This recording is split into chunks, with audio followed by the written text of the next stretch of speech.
Jewel டே இன்னைக்கு பாத்தீங்கன்னா யூஎஸ்ல நேஷனல் ஜுவல் டே செலிப்ரேட் பண்றாங்க. உலகம் ஃபுல்லா மோஸ்ட் ஆஃப் த கண்ட்ரீஸ்ல இன்னைக்கு நேஷனல் ஜுவல் டேவா செலிப்ரேட் பண்றதா சொல்லப்படுகிறது. கிராஃப்ட்மேன்ஷிப் ஒரு நாள் ஹானர் பண்றதுக்காக ஒரு நாள் டெடிகேட்டடா கொடுத்துருக்காங்க. ஜுவல்ஸ் தயாரிக்கிறாங்க இல்லையா, கோல்ட், டைமண்ட், ரிங்ஸ் எல்லாமே தயாரிக்கிற எல்லா கிராஃப்ட்மேன்ஷிப்க்கும் அவங்களுக்காக அர்ப்பணிக்கப்பட்ட நாள்னு சொல்லலாம். இது ஜுவல்லரி அப்படின்ற வேர்டு வந்து ஃபர்ஸ்ட் பாத்தீங்கன்னா ஓல்டு பிரெஞ்சுல இருந்து மறுவப்பட்டதுன்னு சொல்றாங்க. உலகம் ஃபுல்லா ஜுவல்லரி இல்லாத கண்ட்ரியே இல்லைன்னு சொல்லலாம். Diamond, golds.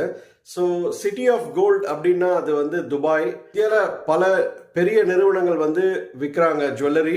ஆதி காலத்துல வந்து ஸ்டோன்ஸ், ஷெல்ஸ் இதுல இருந்தெல்லாம் வந்து நகைகளை வந்து அவங்க உருவாக்கி போட்டதா சொல்லப்படுகிறது. காலப்போக்கில் அதுக்கப்புறமா மெஷின்ஸ் வந்துருச்சு. அதுக்கப்புறமா பாத்தீங்கன்னா டைமண்ட், கோல்டு எல்லாமே வந்து மெஷின்ஸ்னால செதுக்கப்பட்ட நகைகள் தான் இன்னைக்கு நிறைய கடைகள்ல இருக்கு.